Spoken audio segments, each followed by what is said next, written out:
Við sáum hér í upphafi tölvugerða mynd af hverastrýtum úti fyrir Arnarnesi við Eyjafjörð, einum vinsælasta köfunarstaðnum við Ísland. Frá aldamótum hefur ýmislegt verið uppgötvað sem tengist jarðhita fyrirbærum á hægfara flekaskýlum, þar sem jarðskorpu flekar skríða hægt og rólega hvor frá öðrum. Ísland er einn af örfáum stöðum í heiminum þar sem slík sprunga nær upp fyrir yfirborð sjávar og við erum á Atlantshafshryggnum.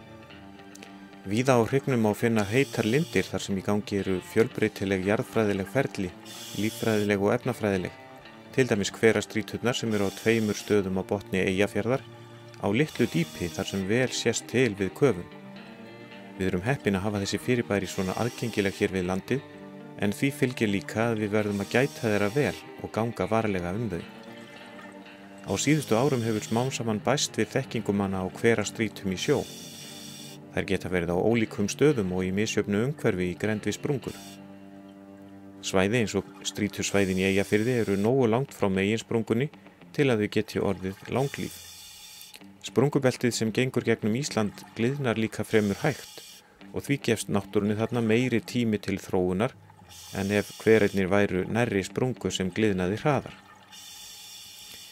Fyrstu neðansjávar hverastrýturnar fundust við Galapagoseyjar árið 1977 og þær eru nálægt brotabeltum þar sem meira gengur á.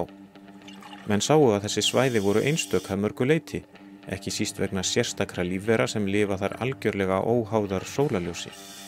Menn veltu vöngum yfir því hvort þarna væri að finna skilyrði þar sem líf geti hafa kviknað í fyrsta skipti á jörðu, jafnvel þótt umhverfisaðstæður væru mjög harðneskjulegar og brennisteinsríkt hveravatnið oft meira en 400 stiga heitt. Síðar fóru að finnast hverastrýtur lengra frá brotabeltunum þar sem aðstæður eru allar mun mildari. Aldamótin fundust hverastrýtur í kringum 30 gráðu norður, 15 km vestan við Atlantshafshrygginn. Frægasta svæðið er kallað Týnda borgin eða The Lost City og þar hafa hlaðist upp kalkstrýtur allt að 60 metra háar.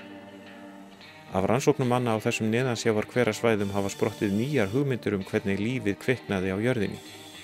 Vísindafólk hefur varpað því fram að lífið á jörðinni kunni að hafa kviknað úr einföldum efnum eins og vatni og steinefnum við þessar sérstöku aðstæður þarna niðri. Heillandi tilgátur en líka heillandi að við skulum hafa svona magnaða neðansjávar hveri og hverastrýtur í sjónum við Ísland og það á svo grunnu vatni að auðvelt er að skoða þær og allt það líf sem kringum þær þrífst.